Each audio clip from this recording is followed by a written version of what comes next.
그러면서 이제 또 이게 이제 이렇게 다 세상 어렵게 만들고 전쟁이 나고 그러니까 야, 우리 공화국, 우리 나라 열심히 해야 되고 국경 관리해야 되고 말이야.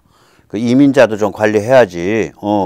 그렇게 하고 그 무슨 LGBTQ 떠들고 뭐 이런 거 좀 막아야 되고 낙태도 제한도 좀 그 제한도 좀 가해야 되고 이게 이제 유럽의 이제 파퓰리스트 라이트라고 보통 표현해요. 영어 문서에서는. 그러니까 국가를 사랑합시다. 애국합시다. 뭐 이런 거죠. 이제 그런 그 세력이 굉장히 강해졌어요. 지금 어저께도 제가 말씀드렸죠. 어저께인가 그저께 말씀드렸죠. 그러니까 올해 초 4월에 있었던 선거에서 르뱅이 프랑스의 르뱅이 상당히 선전을 했고요. 그 다음에 그 직전에 덴마크에서도 선전했거든요. 둘 다 이렇게 뭐 1등은 못했는데. 그러고 나서 이제 스웨덴이 9월 달에 사실상 집권했어요. 근데 이제 중도 우파를 내세웠죠. 수상은. 지분은 제일 많이 갖고 있어요. 이탈리아가 요번에 집권을 했죠. 그런데 이쪽들이 아까 우리가 슬로바키아에서도 보이듯이 이쪽들이 이런 그 파퓰리스트 내셔널리스트 라이트, 그러니까 대중주의 그 다음에 애국주의 우파들이 유럽에 이게 전에 말씀드렸지만 친러 성향이 있었어요. 왜 그러냐면 특히 이제 이쪽 진영이 글로벌리스트를 그렇게 싫어하거든. 특히 글로벌리스트들의 그 뭐 LGBTQ 띄우고 무한해체 띄우고 유럽의 역사는 백인주의와 식민주의에 찌들은 그런 참혹한 업보가 많은 죄악의 역사입니다. 참여합시다. 이게 이제 역사 전복이잖아요. 이런 거 싫어한단 말이에요, 여기가. 그러다 보니까 푸틴한테 솔깃하는 거죠. 푸틴은 틈만 나면 여기 십자가 그리잖아. 탁. 그 틈만 나면은 딱 FSB 출신이죠. 그 가짜 러시아 정교 두목 딱 끌고 다니고 러시아의 그 국부랑 이름이 같잖아요. 블라디미르가 이게 러시아를 만들려고 카톨릭에서 러시아 정교인가로 개종을 한 사람이에요. 그래가지고 그 블라디미르 동상을 크게 몇 년 전이죠. 크레물린 앞에 딱 만들고 그 앞에서 그 동상 제막식 하면서 딱 주교인지 그 두목 러시아 정교 두목 만나서 딱 십자가 긋고. 러시아 사람들은 우리 러시아가 말하면 도덕적 우월성이 있고 우리가 도덕적 원칙이 있고 서유럽은 마약과 동성애와 동성혼과 트랜스에 찌드른 데다 이러한 관점을 갖고 있어요. 마치 중국 애들이 이 서방을 그렇게 폄하하듯이 똑같아요. 그러다 보니까 그게 그렇게 포장이 되어 있으니까 유럽의 우파 입장에서는 통하거든, 필이. 그래서 이게 러시아를 많이 두둔을 했다고요. 르뱅도 그랬지. 다 그랬어요. 슬로바키아도 그랬지. 뭐 다 그래요. 슬로바키아는 지금도 그러고 있고. 폴란드도 그랬어요. 그러니까 그게 이번에 다 깨져버린 거예요. 민낯이 드러난 거야. 민낯이 드러난 거예요. 그러니까 야, 국가를 좋아하고 공화국을 만드는 건 좋은데 인류 보편의 가치가 뭐지? 이 생각을 같이 하게 되면서 이 애국주의적 우파들이 우리나라 사랑하는 건 좋은데 우리나라 사랑 안에 담겨야 되는 우리가 섬겨야 되는 인류 보편의 가치는 뭐지? 그래서 유럽 우파가 친러를 떠치고 진화해서 집권하도록 그렇게 이제 품이 넓어지고 생각이 깊어지면 표가 오죠. 그렇게 만들어준 측면이 있어요. 저 푸틴 때문에 그렇게 된 거예요.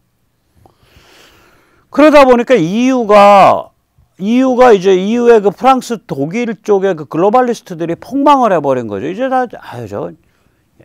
폴란드는 계속해서 수상이 독일 공개적으로 비판하잖아. 야, 너희는 우리가 우크라 지원하면 레오파드 전차 지원한다는데 너희 온 전차 보니까 수리하는 데만 1년 걸리고 너희 그거 말이 되냐? 너 뭐 지원했는데? 독일에서 지원한다는 물건은 언제 오는데? 독일이 지원 못했거든. 프랑스는 독일보다 지원액이 낮아요. 독일은 그래도 다른 거가 액수가 높은데 프랑스는 아예 짠돌이야. 야, 너 이거 큰 나라고 뭐 EU의 맹주라면서. 처음에 전쟁 났을 때 마크롱이 뭐라 그랬어? 아, 그거 땅 좀 할양해주고 빨리 휴전하세요. 젤렌스키 씨. 마크롱이 그따구 소리 했다고. 그래서 이게 독일과 프랑스가 이게 지도력 자체가 이제 완전히 다운된 거죠. 그리고 누가 봐도 러시아 키워준 건 독일과 프랑스다. 쟤들이 러시아 그 가스 받아가지고 나눠 쓰는 바람에 이 모양 됐다. 그걸 제일 주도한 게 독일과 프랑스니까. 물론 프랑스는 독일만큼은 안 써도 되죠. 그 원전 발전이 발달을 해서. 그래서 이제 폭망을 한 거예요. 그리고 이거 폭망한 게 어디서 딱 드러나냐. 노르트 스트림이 깨져버렸잖아. 아까 보셨잖아요. 550억 입방메타가 들어오던 게 그 노르트 스트림 1호선이고 추가로 550억 입방메타가 더 들어오도록 이미 다 해서 다 완공시켜 놓은 게 노르트 스트림 2호선인데 그 싸고 달달한 러시아 가스를 못 들여오게 생기고 이제 독일 전체가 액화로 다 돌아야 되니까 액화 그 LNG를 수입하는 수입선 사야죠. 수입한 거 하역을 해가지고 그 액체를 기체로 바꾸는 그 시설, 기화시키는 시설 사야죠. 그거 더 해야죠. 그거 부두 시설 해야지. 그러니까 기본적으로 그 LNG 선박도 직접 운영도 해야지. 그러니까 국영으로 운영하는 게 아니라 장기 계약을 맺고 있는 전략적인 LNG 운반선들이 있어야죠. 그 다음에 LNG 파는 데랑 또 계약을 해야지. 장기 계약을. 우리가 비교적 타격을 덜 받은 게 장기 계약 조건 때문에 우리가 좀 타격을 덜 받은 편이 있어요. 그리고 이 와중에 모잠비크에서는 우리 저기 LNG 액화 그 배에서 액화시키는 그러니까 해상 액화 공장. 그 전 세계 4척밖에 없는데 넷 다 대한민국이 만들었는데 마지막 만든 게 그 뭐더라? 코람술인가 모잠비크에 줬잖아. 거기선 우리가 좀 빨리 줘서 너무 감격해가지고 첫 출하 분량이 대한민국으로 보내서 올해 연말인가 지금 좀 오고 있을 거라 아마. 그러니까 이런 것들이 깔려 있어야 된다고. 이 거래관계, 배 장기 용선, 장기적 거래관계, 그 다음에 그걸 받아가지고 다시 기화시키는 시설. 그거 뭐 하루아침에 되냐고요. 그리고 그걸로 옮겨가는 데에 유럽이 몸살을 하고 있고, 옮겨간 다음에는 그게 러시아에서 받아 쓰던 달달한 싸구려 가스보다 좀 비싸지고, 그럼 이제 원전 다시 살려내야 되고, 그리고 그동안에 에너지 수급 체계의 구조 조정에서 오는 경제 불황의 요소가 계속 작용을 하고 있고, 그 상태로 유럽에 몇 년 가는 거예요. 이게 지금 우리는 거기에 적응이 돼 있고 그걸 기본으로 한다고. 그러니까 유럽이 굉장히 앞으로 좀 그렇죠. 그다음 미국은 어떻게 되냐? 미국은 제가 이제 반응형 전략 그룹이라고 얘기를 했죠. 이게 이제 마가 트럼피즘 그룹하고도 다르고 민주당 좌파 민주당 바이든 쪽하고도 다르고, 이거는 아주 뭐라 그럴까 그 영리한 또 아주 노회한 그 정보기관, 국방부, 국무부 이런 그 전문가들로 되어 있는 싱크탱크에 있는 사람들, 이런 그룹인데, 저는 이 사람들의 그 입장을 비교적 잘 드러내는 싱크탱크가 허슨 연구소나 헤리티지라고 생각을 해요. 저는 허슨이나 헤리티지 그런 성격이에요. 지금 하고 있는 걸 보면. 여기가 얼마나 야그냐면요. 며칠 전에 미국에서 한 12억 달러인가 또 지원하기로 결정을 했죠. 그 지원 품목 안에 보면 그 장갑차나 전술 차량, 험비 같은 거 이런 거가 많이 들어있는데 거기에 딱 하나가 더 들어있어요. 하이마스를 18대를 더 보낸다고 했다고요. 그런데 전황이 또 그동안 조금 더 우크라이나한테 유리한 게 있어요. 지금 우크라가 지금 그 리만 지역에서 한 3, 4천 명을 포위를 해버렸거든요. 그거 포위해 놓고 지금 루시찬스크, 세베로도네츠크를 향해서 밀고 들어가고 있다고요. 그 위는 또 그 위대로 밀고 들어가고. 그러니까 그게 이제 루한스크 영역인데, 루한스크 영역에서 가운데 리만 지역 딱 포위해 놓고 미루는 국경을 향해서 그 이름은 까먹었어요. 그 교통 요지로 밀고 들어가고 있고, 아래쪽에서는 루시찬스크, 세베로도네츠크 쪽으로 몰고 들어가고 있어요. 그래서 여기서 포위되어 있는 애들이 나오질 못해. 나왔다간 여기 다 포 맞고 죽는 거예요. 잘 싸우고 있거든. 그러니까 또 하이마스 안 보낸대. 그러니까 안 보낸다가 아니라 이거죠. 보내려고 봤더니 그 미국의 그 재고가 별로 없어서 포탄도 로켓탄도 좀 만들어야겠고 하이마스도 만들어야 되겠는데, 그래서 만드는데 시간 좀 걸릴 거예요.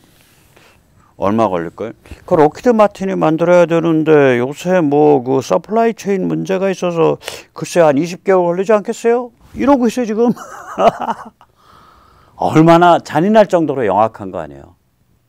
한꺼번에 안 죽이겠다는 거 아니야. 시간 질질 끌면서, 시간이라는 함수. 우리가 예를 들어 밥을 짓는데 100도씨에서 8888 끄는 밥이 30분을 지으니까 밥이 된다. 오케이, 그럼 그 밥을 10,000도씨로 하면은 0.3분 만에 밥이 되냐 이거지. 안 되죠. 다 타버리죠. 홀랑 다 타죠. 밥그릇까지. 집 다 불나고 불에 타 죽죠 사람들. 그러니까 시간이라는 함수가 있는, 시간이 함수거든. 그걸 전 세계에서 음식에 관해서 제일 잘 사용하는 게 누구예요? 대한민국이죠. 전부 다 뭐 절이고 뭐 전부 다 발효시키고, 이거 다 시간의 함수거든. 시간의 함수가 필요하다고 느끼는 거예요. 러시아를 완전히 이번에 잡으려면. 시간의 함수 동안 세계가 고통스럽고 우크라 사람들 좀 죽어나가고 좀 속이 불안하고, 그건 다 참자 이거야. 그냥 그렇게 가는 거예요. 시간의 함수예요. 이건 완전히 시간 게임 하고 있는 거예요. 시간 게임 속에서 완전히 끌어들여 가지고 소진시키는 거예요. 진을 그냥 뼛속에서부터 그 기를 다 뽑아내는 거예요. 그런 식의 그 영악한 전략적 마인드, 냉정한, 그게 제가 말씀드리는 반응형 전략 그룹이에요. 그러니까 이런 마인드를 갖고 있기 때문에, 예를 들어서 그 월남 지금 베트미 그 월맹이랑 손잡고 그 아주 사나운 애들이 베트공하고 그러는데 그거 아무것도 아니야. 그거 그냥 들어가서 우리가 다 해버리면 돼. 그럼 누구 세워야죠? 거기 고딘디에 있잖아. 저기 대한민국에 봐봐. 그 우남 이승만 그 할아버지도 아는데 고딘디에 왜 못해? 그 사람이 이승만 같은 사람이야. 얼마나 교만한 생각이에요. 반응형 전략 그룹은 그런 교만함이 없는 거예요. 제가 그래서 먹어주는 거예요. 그 이라크 말이야, 그 후세인, 그거 뭐 WMD 없어도 있는 척 하는 거야. 그 부시, 우리 그 대통령께서 그 다 있다고 주장하게 돼 있어. 내가 다 말해놨거든, 우리가. 그러니까 그냥 있다고 주장하고 들어가는 거지, 뭐. 그냥 쳐가지고 거꾸로 때리고, 우리 미국 스타일의 현대국가 딱 만들어지면 이라크 사람들 좋다고 박수치고 말이야. 아주 잘 될 거 아니야? 이거였죠. 2003년 이라크 전쟁. 2001년 아프간 전쟁. 전쟁 자체는 이겨요. 근데 그 다음은 국가 건설이라는 정치적 작업이거든. 그거를 우습게 하는 거야. 베트남도 마찬가지죠. 정규정 붙으면 이기죠. 베트공이 답이 되겠어요? 그러나 걔들은 정치적 작업을 통해서 무기의 열세를 극복하는 거잖아요. 그러니까 지금 우크라 같은 데서는 딱 보고 있는 거지. 우크라 국민들이 분발해가지고 정치적으로 각성해가지고 저게 공화국의 국민이 되는 방향으로 열이 나가지고 저거 뭐 총만 주고 무기만 주면 정예군 100만 명으로 지금 육성되고 있다. 우크라가 지금 정예 100만 명을 향해서 가고 있거든요. 근데 정예 100만 명이 무슨 문제냐. 자, 개인 장비만 한번 생각해 보세요. 소총이랑 군복이랑 겨울에 따뜻하게 자고 겨울에 뭐 끓여 먹게 버너라도 제대로 주고 그러면 기본적으로 한 사람 앞에 들어가는 돈이 한 500만 원 들어가요. 그게 300에서 500 들어갑니다. 100만 명이면은 그런 기본적 개인 장비만 3조가 들어가는 거야. 3조. 많으면 5조. 그래서 제가 겨울에 라스푸차 때 저기 러시아 애들 작살난다고 보는 거예요. 전투식량, 버너, 침낭, 군복. 우크라가 100만 명까지는 안 가더라도 20만 명은 그렇게 돼 있단 말이에요. 20, 30만 명은. 그러니까 우크라고는 비박하면서 진흙밭에서 자면서 끓여 먹어가면서 사냥하고 다닐 수 있는데 쟤들은 오돌오돌 떨면서 안에서 장작불 떼고 앉아 있어야 돼요. 게임이 되겠냐고. 겨울은 저거 라스푸차는 사냥철이에요. 제가 보기엔.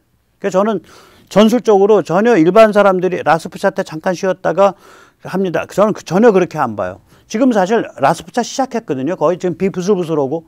그런데 저 밀어붙이는 거 보세요. 리만 위에서 밀어붙이고, 리만에서 밀어붙이고, 리만 아래에서 밀어붙이고. 장구가 좋고 장비가 좋으니까. 그리고 뭐 험비나 이런 종류의 전술 차량들은요, 그 기갑은 못 움직여도 전술 차량은 움직이거든요. 빠지면은 윈치가 앞에 달려 있으니까 그 강철 와이어 저기 나무나 돌에다 걸어놓고서 차에 있는 모터 쫙 돌리면 쭉 차고 올라온다고요. 차가 빠졌다가. 그 뭐 오프로드 저기 그 뛰는 우리 그 지프들이 그런 장비를 갖고 있잖아요. 못 당하는 거예요. 그렇게 해서 빨빨거리고 돌아다니고 사냥하겠다고 다니고 드론 띄워서 어딨나 정찰시키고. 사냥의 계절이죠. 사냥의 계절. 그래서 이 반응형 전략 그룹이 굉장히 냉정한 거예요. 그 게임을 하고 있는 거예요. 완전히. 그 다음에 이제 거기가 이번에 우크라이나에서 대승을 거두고 있는 거죠. 정말 뭐 지금 한 20빌리언 우리 돈으로 한 200억 달러 지원했어요. 미국이 200~300억 달러 될 거예요. 이것저것에서 한 300~400억 달러 치자고요. 이라크전 때요. 한 해에 쓰는 비용이 2천억 달러에서 3천억 달러입니다. 20년 했습니다. 미국. 그래서 이라크전이 원금만 따져서 6조 달러인가 7조 달러예요. 그거에 비하면 우크라이나는 껌값이지. 그 껌값 써가지고 완전히 러시아를 박살을 내고 있는 거 아니에요. 전쟁 비용만 따지면.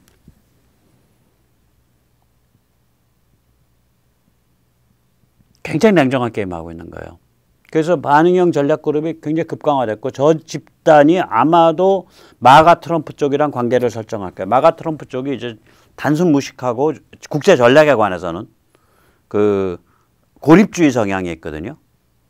그러니까 레시피가 그거였잖아. 야, 석유가스 정산 막 때려. 가격 폭락시켜. 공급 과잉으로. 그럼 러시아랑 이란은 꼼짝 못하게 돼. 그 상태에서 중국 공기 잡아야지. 거기 관세 때려. 근데 계산대로 안 되거든. 왜 안 되냐? 제가 말씀드리잖아요. 석유가스 가격이 그렇게 싸지니까 전 세계적으로 소비가 활발해져. 가처분 소득이 늘어나니까. 그리고 경기가 살아나. 그러니까 중국의 수출이 떠요. 미국의 관세를 때려놔도 미국에서의 중국 상품 수입도 커져. 미국 사람들 가처분 소득이 늘어나니까. 그런 현상 벌어졌잖아요. 그러니까 이 그 사물의 연결고리를 이렇게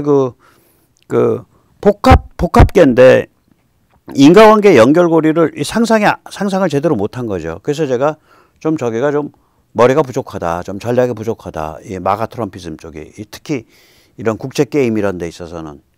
그래서 반응형 전략 그룹과 마가 트럼피즘이 결합이 될 것 같거든요. 제가 보기엔 저기가 그래도 미국 공화국을 강화하자라는 입장이고 미국을 강화하자라는 입장 아니에요. 그러니까 이게 케미가 만나기가 쉽다고요. 그런 면에서 글로벌리스트 좌파는 다 망하는 거예요. 몰락합니다, 저거. 그리고 이미 네오콘은 아까 그 교만한 미국 가서 다 뭐 베트남 가서 나라 만들고 이라크 가서 나라 만들면 다 좋은 나라 되고 현지인들이 다 따라오게 돼 있는 거지. 이게 교만한 그런 그 개입주의, 그게 네오콘이거든요. 저 교만한 개입주의는 이미 관짝에 누워 있는데 이번에 우크라에서 진행되는 이 경험 때문에 그 관짝 위에다 못을 박는 거예요. 저게요, 6.25의 최초인데 6.25는 얼결에 그냥 제2차 세계대전 때 이겼던 그 미국의 넘치는 파워에서 그냥 같이 묻어서 돼갖고 한국인과 우남 이승만의 역할이 조명이 안 된 거예요. 6.25 때는. 그냥 미국이 강해서 되는 줄로 알았어. 그러니까 몇 년 있다 베트남 가서 그 짓을 한 거죠. 그런데 요번에는 미국이 딱 우리가 할 수 있는 것과 할 수 없는 것에 그걸 알고 현장이 움직이는 것만큼만 도와주고 있잖아요. 오히려 그거보다 약간 덜 도와줘서 진행 속도를 늦추고 있잖아. 저게 7번째 작품입니다. 미국의 변화를 촉발시켜낸 거예요. 혹은 이미 진행되어 왔던 변화를 그냥 가속시킨 거예요. 푸틴의 그 도발에 의해서. 그 다음에 푸틴에 의해서 유탄 맞아가지고 돌아가시게 생긴 게 중국이죠. 일단 제가 이거 우크라이나 전쟁 처음부터 그 말씀 드렸잖아요. 핵으로 무장한 슈퍼깡패 아무 소용없네. 침략해오면 무찌를 수 있네. 이걸 증명한 거예요. 그러면 이제 물 건너간 거야. 대만 통일은. 대만 접수는. 근데 대만 접수가 중국 특색 사회주의 시진핑 사상의 핵심 코어 명제 중에 하나야. 이데올로기가 깨진 거예요. 그럼 야 우리가 뭐하러 이렇게 하고 있는 거야? 이런 질문들을 많이 온다고 저게. 그 다음에 두 번째로는 이게 천하대란이 돼갖고 전부 경제가 어려워지니까 중국이 경제가 그렇지 않아도 어려워서 무너질 판에 그 중국의 내파죠. 저걸 내폭이라고도 읽는 분이 있는데 전 내파라고 읽습니다. 사실은 폭축이에요. 우리가 뭘 터뜨리면 빵 하고 바깥으로 튀잖아요. 그래서 그걸 폭발이라 그러죠. 발산하다. 근데 터지면은 빵 하고 안으로 푹 주저앉는 게 있어요. 그걸 내파라 그래요. 영어로는 명확한데 폭발은 explode라 그러고 저건 폭발하면서 안으로 줄어들었다. 폭축, 내파는 implode라 그래요. 그러니까 지금 중국이 안으로 말려서 주저앉고 있는 거거든. 이렇게 꼬여갖고. 그게 가속화되는 거죠. 전 세계가 다 경기 불황이고 어려워지니까. 전 세계 곡물값 뛰고 전 세계 에너지 코스트 올라가니까. 그래서 역설적으로 8개 분야에 걸쳐서 푸틴이 무시무시한 그 업적을 지금 만들어내고 있습니다. 조금 더 살펴보죠. 중국 혼자 알아서 잘 하고 있죠. 근데 하고 있습니다. 앞에 망하고 있습니다. 망자를 하나 넣으면 됩니다. 근본 원인은 성장 방식의 한계입니다. 그러니까 군당이 주도하죠. 인민해방군과 공산당이 주도를 하고 있고 다 나눠먹는 판이니까 부패가 굉장히 심하고 빈부차이 심하고 오염 심하고 인구 절벽 왔고 미중 대립 있었고 이게 근본 원인들인데 근본 증상이 이제 나타나는 거죠. 부동산 폰지, 금융 부실화, 정부 재정 부실화. 저게 이번 우크라이나랑 상관없이 진행되고 있던 일이죠. 부동산 폰지도 이미 우크라이나와 상관없이 6천만 채 그 유령 도시, 금융 부실화도 그런 거랑 맞물려서 이미 진행되고 있었는데 그게 이제 이번 우크라이나 전쟁을 통해서 세계 경제가 불황이 오고 이러면서 그게 가속화되고 있는 거예요. 미국이 바뀌고 이러면서. 중국의 근본 증상을 몇 가지 예를 들면 한 가지 오늘 예를 들을게요. 이걸 얘기하는 사람이 없더라고요, 별로. 중국이 이제 지방정부 재정의 한 50%쯤이 부동산 매각이죠. 그러니까 99년인가 그 사용허가 내주는 거. 그거에서 나오는데 저게 몇 년 전부터 그 유령도시 되면서부터 이 부동산 그러니까 쉽게 얘기해서 부동산 매각이 잘 안 돼요. 그래서 지방정부가 굉장히 극심한 그 재정 위기에 몰려 있습니다. 지방정부가 직접 돈을 빌린 게 한 4조 달러 됩니다. 위안으로 34조 8천억 위안입니다. 그런데 쟤들이 무슨 짓을 하냐면 지방정부가 예를 들어서 제가 뭐 정주시 시장이다. 정주시 시를 운영한다. 저희 팀이 그러면은 정주 뭐 개발공사 이런 걸 하나 세워가지고 거기가 은행에서 융자를 시켜서 그 돈을 가지고 그 돈을 또 지방정부에 집어넣게 만들어서 그걸 가지고 써요. 이런 지방정부가 만들어내는 공사를 영어로는 LGFV라 그럽니다. Local Government Financed Vehicle이라고. 지방정부 공사를 통한 채무를 조달한 게 6조 7천억 달러입니다. 45조 위안입니다. 그럼 두 개를 합치면 얼마냐? 대개 한 11조 달러쯤 돼요. 그럼 그 우리 돈으로 환산하면 얼마냐? 1경 5천조입니다. 지방정부들, 그러니까 현 단위까지 300개 지방정부의 성과 현 단위까지 저게 이자 내는 돈이에요. 1경 5천조 원이요.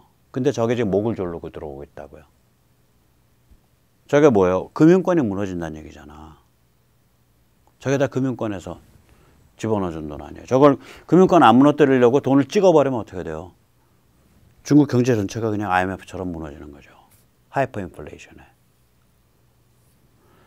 그래서 이게 어떻게 갈지 모르겠어요. 굉장히 아무튼 굉장히 위태로운 상태예요. 세계 경제 불황으로 중국 침몰이 이제 가속화되고 있는데요. 유럽발 세계 에너지 수급 구조 조정 아까 말씀드렸죠. 저거 앞으로 2, 3년 간다고요. 미국의 금리 자이언트 스텝, 금리 팍팍 뛰는 거. 저 경기가 냉각되면서 달러가 초강세가 되면서 이제 세계 경제 자체가 경기가 냉각되는 상태죠. 일본이 또 어떤 식으로 문제가 터질지 모르잖아요. 일본이 저게 이자율을 내리지도 못하고 올리지도 못하고 물가 잡으려면 이자율 올리고 그래야 되는데 엔화 방어하고 이자율 올리면 지금까지 저기 아베 때부터 싸질러 놓은 어마무시한 천문학적 국채에 대한 이자 부담이 생기니까 감당이 안 되니까 이자율을 못 올려요. 그 인플레를 못 잡아. 근데 생산성은 정체돼 있어. 임금은 못 올라가. 그럼 국민 전체는 다 거지가 되는 거야. 일본이 임금이 안 오르고 물가가 안 움직인 지가 지금 뭐 한 10몇 년 되지 않아요? 그 이상 될걸? 일본 경제가 침체 추락이 가속화된다고요. 지금 저게 어떻게 터질지 모르겠어. 그리고 중국의 파트너들 러시아, 파키스탄, 스리랑카, 우크라이나 전부 굳어나 있잖아. 자, 이런 모든 일들이 유럽 작살났어. 미국 이상해. 일본 이상해. 그 다음에 그 개발도상국 돈 빌려준 거 다 망가졌어. 이런 것들이 중국을 또 조여 들어오잖아요, 밖에서. 그래서 중국이 지금 이 죽을 자리에 가 있는데 희한한 거 하나 보여드릴게요. 올해 1월부터 6월 말까지 올해 전반기입니다.